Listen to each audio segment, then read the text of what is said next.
Muy buenos días a todos los que estáis escuchándome en Málaga, donde para mí es una enorme pena no poder estar acompañaros, pero no ha podido ser en esta ocasión, que es una ocasión muy especial, ¿no? Pues el 25 aniversario de estas jornadas que organizan Raúl y Maribel desde hace tantos años.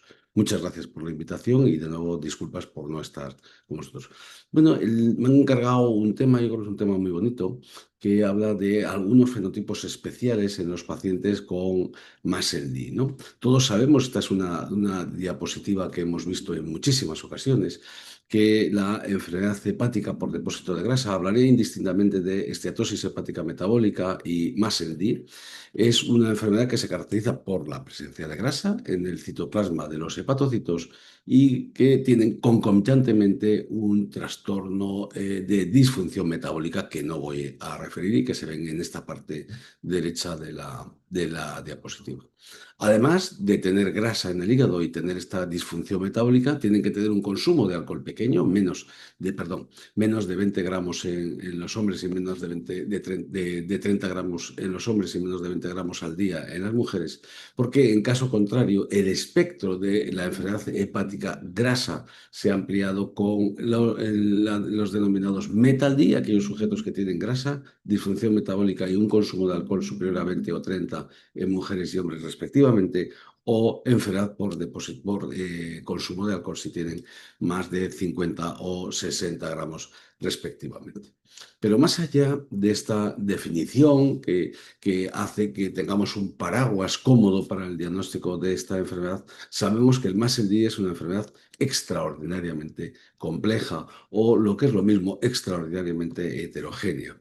Los factores que hacen que la enfermedad evolucione desde un hígado con poco o ningún depósito de grasa hasta una cirrosis hepática o incluso un hepatocarcinoma son, como veis en esta diapositiva, extraordinariamente variados. Hay factores genéticos, factores metabólicos, factores del exposoma, factores epigenéticos, microbioma, todos ellos juegan un papel importante en unas condiciones más importantes que en otras y hace que esta evolución sea muy diferente.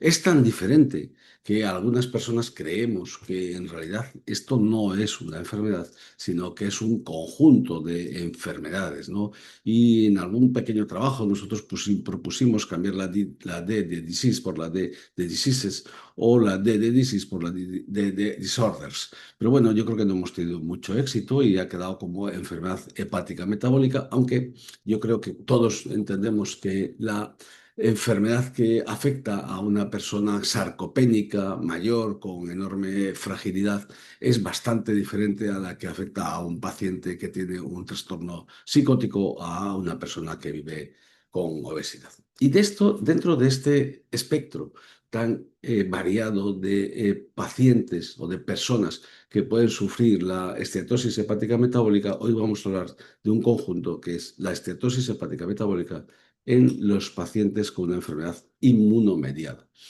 Bueno, las enfermedades inmunomediadas son también un grupo de enfermedades complejas, frecuentes, porque afectan entre el 3 y el 10% de la población en general. Un grupo, como digo, heterogéneo, que están caracterizados todos ellos porque tienen una respuesta inmune aberrante, dirigida contra componentes propios o frente a estímulos externos que están mal regulados y que tiene que ver con mecanismos inflamatorios que van que no siempre tienen que ver con la inmunidad innata y sino que a veces tiene que ver con la inmunidad adaptativa, es decir, trastornos inmunológicos asociados a una vía de la inmunidad adaptativa o a vía de la inmunidad innata. Tienen una serie de características comunes. Suelen empezar pronto en la vida, suelen empezar entre la segunda y la tercera década de la vida, aunque tienen un espectro continuo y pueden aparecer en cualquier momento de la vida. Su patogenia es compleja, es una patogenia mixta que incluye trastornos de susceptibilidad genética y algunos desencadenantes que están basados en el exposoma y fundamentalmente tiene una carga elevada de patrones moleculares asociados a daño o a patógenos. El inicio clínico suele estar asociado a una respuesta inmune exacerbada sostenida en el tiempo. tienen bajo potencial de resolución espontánea, aunque es cierto que evolucionan en brotes de actividad e inactividad, y tienen múltiples complicaciones sistémicas, y una de las cuales es la enfermedad hepática por depósito de grasa. Pero claro, no es tan este grupo de enfermedades, aquí vemos las más frecuentes: artritis reumatoide, psoriasis, artritis psoriásica, Crohn, colitis ulcerosa, por supuesto, lupus o hidradenitis supurativa. Como digo, enfermedades complejas que tienen este nexo común de una patogenia inflamatoria inmunomediada. Pero claro, la enfermedad hepática que aparece en estos pacientes es una enfermedad hepática cuyo diagnóstico diferencial es complejo, y lo es porque en estos pacientes con enfermedades inmunomediadas la prevalencia de hepatopatías autoinmunes es mayor que en la población general, es decir, la prevalencia de hepatitis autoinmune, colangitis biliar primaria o incluso colangitis esclerosante primaria es mayor que en la población general, como muy bien sabemos, por ejemplo, en los pacientes con colitis ulcerosa. El uso de diferentes fármacos, algunos de ellos hepatotóxicos, hace que el DILI sea más frecuente que en la población general. En algunas ocasiones, como veremos, por ejemplo, en los pacientes con psoriasis, el consumo de alcohol es más elevado, y finalmente, además, existe un incremento del riesgo de hepatopatías virales y de reactivación de hepatopatías virales motivado por el uso muy frecuente de inmunomoduladores y o inmunosupresores que hacen que la probabilidad de tener una recidiva de una hepatitis B, por ejemplo, sea mayor que en la población general. Y en este contexto amplio de pacientes que tienen una enfermedad inmunomediada, tenemos que determinar cuál es la probabilidad, cuál es la prevalencia de esteatosis hepática metabólica. La primera enfermedad de la que vamos a hablar es de la psoriasis. Probablemente es la enfermedad en la que existe un conocimiento más amplio de la relación entre esta enfermedad y la esteatosis hepática metabólica. Pero hay que tener en cuenta que esta enfermedad tiene una carga de manifestaciones extracutáneas y extraarticulares. Recordar que la psoriasis y la artritis psoriásica tienen íntima relación, que hace que no podemos olvidar que los pacientes con psoriasis también tienen una enfermedad cardiovascular y una carga de aterosclerosis propia, independientemente de MASLD. Con frecuencia son pacientes que viven con obesidad o tienen sobrepeso y hacen que los trastornos metabólicos y la diabetes mellitus sean más frecuentes. Con frecuencia tienen trastornos psiquiátricos o trastornos adaptativos que incrementan el consumo de alcohol, y todo ello hace que, aunque parece más probable la enfermedad hepática por depósito de grasa, el diagnóstico diferencial siempre sea complejo.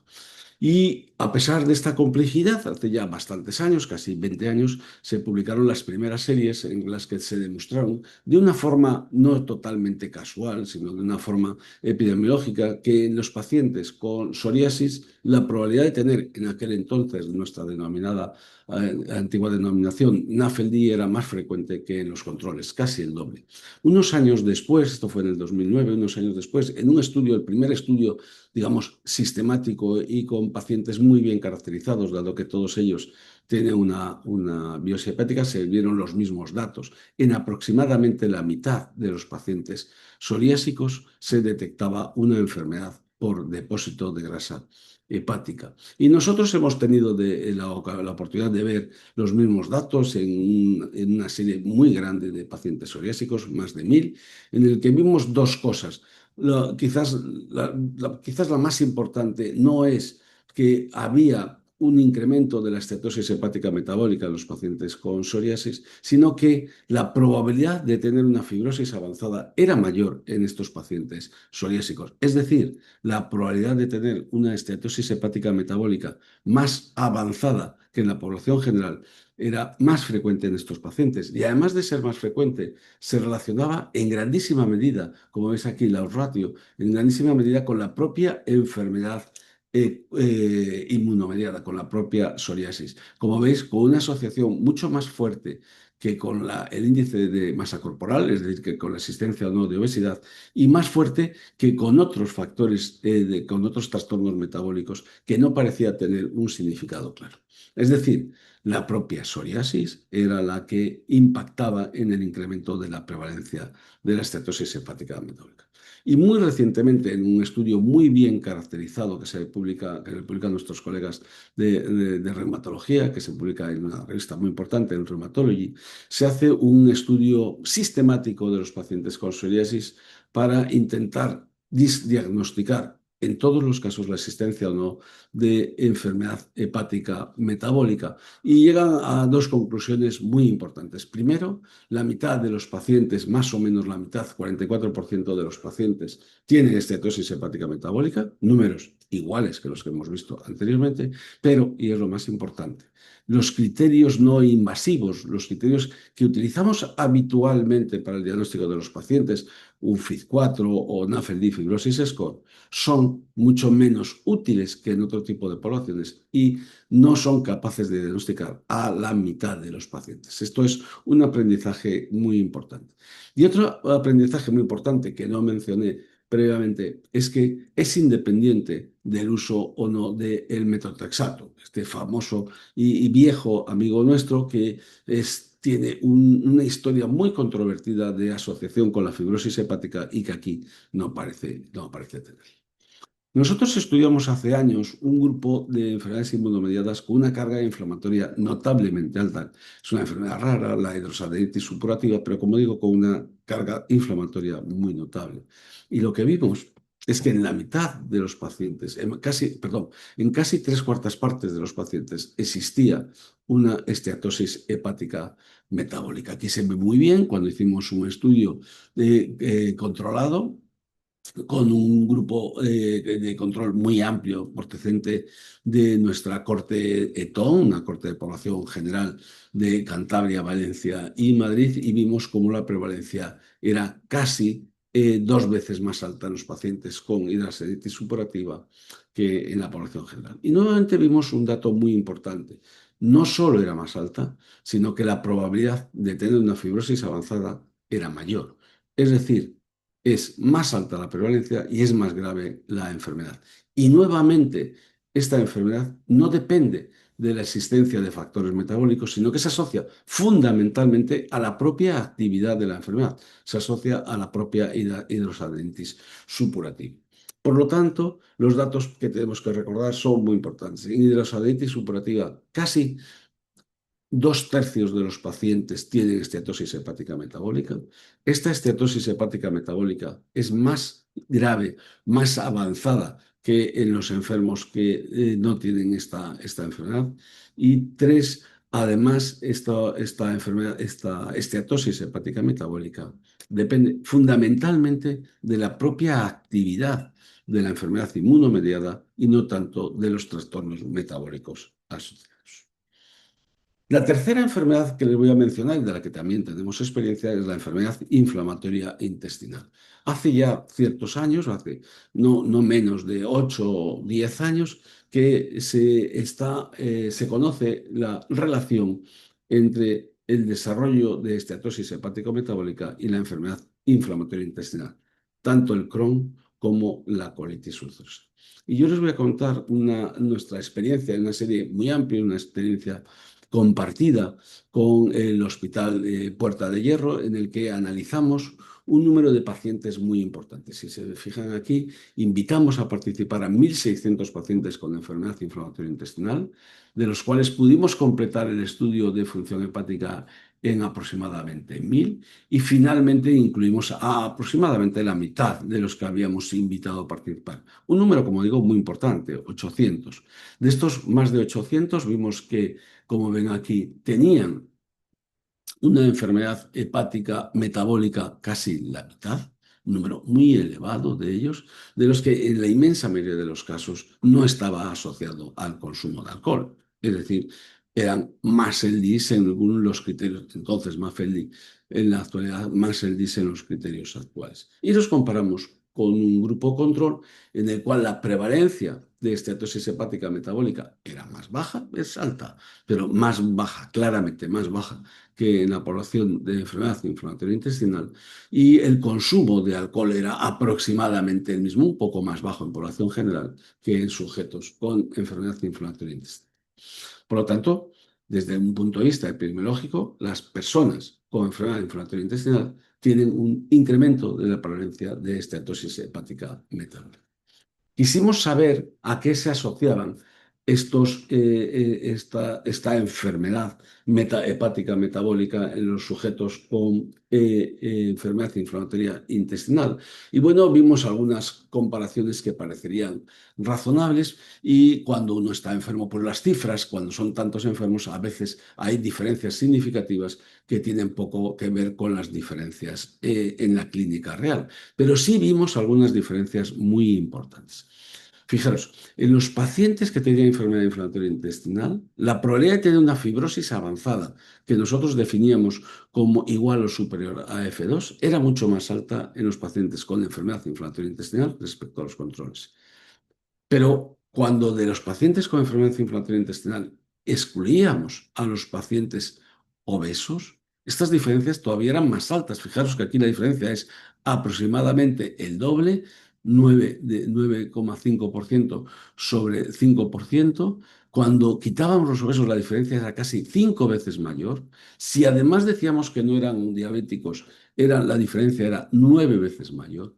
Y en las que personas que no eran diabéticas y no obesas, que tenían Mafeldi, la prevalencia en pacientes con enfermedad inflamatoria intestinal era casi 15 veces mayor. Es decir, esto nos viene a decir que en los pacientes con enfermedad inflamatoria intestinal, la propia existencia de la enfermedad inflamatoria intestinal es el principal factor de riesgo del desarrollo de esteatosis hepática metabólica, por encima de las propias complicaciones metabólicas. Y esto se ve en esta diapositiva con mucha claridad. Fijaros que en nuestra corte la prevalencia de MAFLD era claramente mayor que en la corte general, como ya hemos dicho, pero quizás lo más importante es que habiendo menos prevalencia de obesidad, menos prevalencia de diabetes mellitus, y que en la población general la probabilidad de tener una fibrosis hepática avanzada era realmente mayor. Y se asociaba con una enfermedad de Crohn más frecuentemente que con una colitis ulcerosa, con una enfermedad inflamatoria intestinal más frecuentemente complicada que si no estaba complicada, y sí, el peso, perdón, sí, la adiposidad jugaba un papel, pero un papel, como veis, claramente menor que la propia enfermedad inflamatoria. Es decir, da la impresión que estas enfermedades inflamatorias inmunomediadas son una causa de trastorno metabólico hepático, es decir, una enfermedad hepática metabólica inmunomediada. Es un concepto muy interesante. Y sobre este concepto trabajamos para ver si éramos capaces de encontrar algún patrón molecular que explicara por qué los pacientes con enfermedades inmunomediadas tenían una enfermedad metabólica, incluso hepática, incluso cuando no se asociaba a datos metabólicos convencionales, obesidad, diabetes, dislipemia, etc. Bueno, y hicimos un estudio también muy amplio de todos los pacientes entre las clínicas en los hospitales de Madrid, perdón, de Valdecilla y de Puerta de Hierro, y aquí sí juntamos todos los pacientes con enfermedades inmunomediadas, porque los datos, como habéis visto, eran muy similares en un grupo y en otro. Y lo que hicimos fue un análisis similar al que os he mostrado anteriormente, y nuevamente vimos que en aquellos enfermos que tenían una enfermedad inmunomediata, y ya nos daba igual el tipo, enfermedad inflamatoria intestinal, psoriasis, hidradenitis o espondilitis anquilosante axial, la probabilidad de tener MAFLD era claramente mayor, y además de ser claramente mayor, era muy especialmente mayor la probabilidad de tener una fibrosis hepática avanzada. Esto se ve muy bien en este gráfico, como cuando hablamos de enfermedad hepática por depósito de grasa global, la prevalencia de fibrosis avanzada es mayor. Esta diferencia se hace más grande cuando no excluimos a los diabéticos, se hace mayor si excluimos a los obesos, y es extraordinariamente elevada cuando excluimos a diabéticos y a obesos. Bueno, nosotros quisimos profundizar y para ello hicimos una biopsia hepática de muestras de tejido hepático que teníamos de aproximadamente 100 pacientes e hicimos un análisis transcriptómico de estas biopsias hepáticas y aquí se ve el mapa de calor, es decir, se ven las diferencias en la expresión de los genes, de algunos de los principales genes en pacientes con IMID versus a pacientes con una MASLD no ligada al IMID. Y vimos algunas diferencias, ¿no? En los pacientes con una MASLD ligado a IMID parece que hay una expresión enriquecida de vías que tienen que ver con actividad protumoral, no nos extraña. Recordad que la esteatosis hepática metabólica es capaz de producir cáncer sin tener una cirrosis hepática. Parece que hay un incremento también de la expresión de algunos genes relacionados con el control del ciclo celular. Y por el contrario, hay una downregulation de las vías relacionadas con los circuitos de recompensa, como la dopamina o algunos circuitos relacionados con la metalothianina. Esto nos daría para una discusión muy interesante, lo de la downregulation de los receptores de los circuitos de recompensa, porque esto explicaría por qué algunos pacientes que tienen enfermedades inmunomediadas tienen también un incremento de la posibilidad de tener obesidad. Bueno, y con todo esto, pues nosotros hicimos una teoría en la cual probablemente lo que nos lleva, probablemente lo que pensamos es que en los pacientes con una esteatosis hepática metabólica, que tienen un IMID, las vías para llegar a esta enfermedad son doble. Por un lado, el propio trastorno metabólico y por otro, el trastorno inmunomediado. Y eso hace que esta sinergia de factores metabólicos e inmunomediados hace que la probabilidad de una fibrosis avanzada sea más alta. Quizás en esta diapositiva se expresa mejor cómo los índices indirectos de fibrosis son claramente más altos en la población con patología inmunomediada. Por lo tanto, y como resumen de esta parte de enfermedad inflamatoria intestinal, uno, la esteatosis hepática metabólica es más frecuente en los pacientes con enfermedad inflamatoria intestinal que en la población general. Es, sin duda, la enfermedad hepática más frecuente en los pacientes con IBD y hay muchas manifestaciones hepáticas, como sabemos. Es en ocasiones totalmente independiente de factores metabólicos, pero cuando coexisten los factores metabólicos y los factores inmunomediados, el daño es más grave. Y finalmente, recordad que, en nuestra opinión, en todos los pacientes con enfermedad inflamatoria intestinal debemos hacer un despistaje activo de esteatosis hepática metabólica.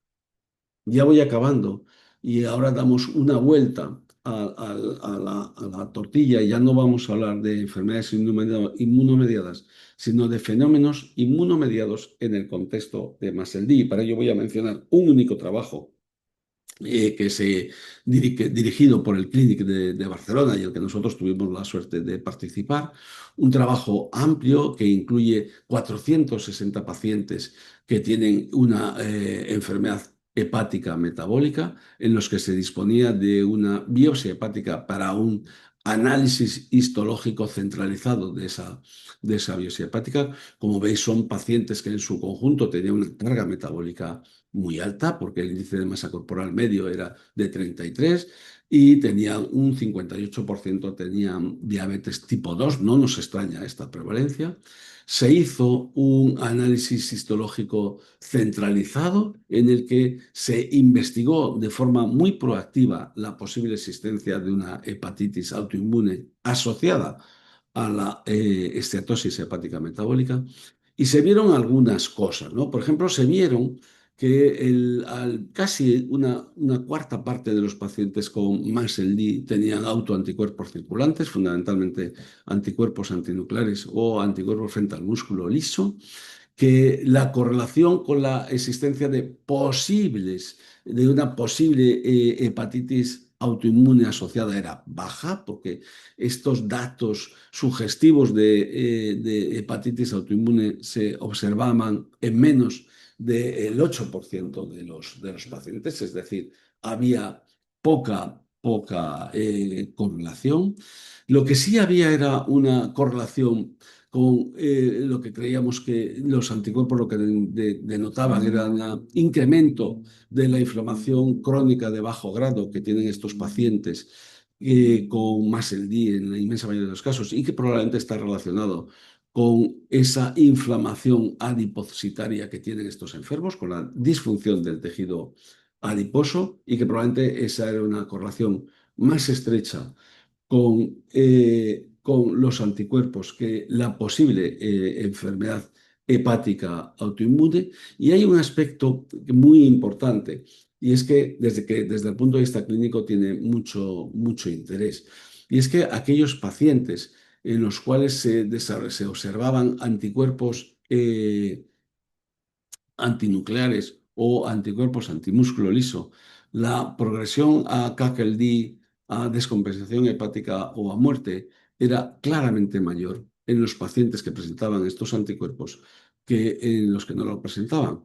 Y de una forma similar, también la probabilidad de tener un evento mayor, la muerte, que es el evento mayor que podemos tener, claramente se asociaba a la presencia de estos anticuerpos, aunque en la histología los datos de potencial hepatitis autoinmune no eran definitivos.